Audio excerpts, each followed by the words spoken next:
Init na ang mantika, ilagay na ang wangba. Then brown na ang wangba, isunod naman ang onion. Pag lumabas na ang kaluluwa ng onion, kasunod naman ang tomato. Pagluto na ang ating tomato, isunod naman natin ang pork. Igisa lang natin. Lagyan natin ng pepper.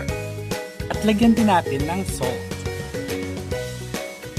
At pagkatapos natin mag-isa, ilagay na natin to sa ating pinakuluang balato. Maglagay din tayo ng honey bar shrimp flavor, kalahati lang.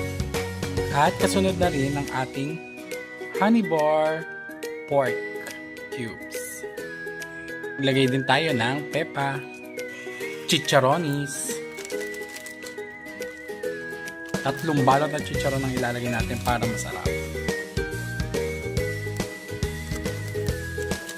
Maglagay na rin tayo ng 2 sili at takpan. Ito na ang ating pork munggo. Yum yum. Let's eat na! Kain na tayo!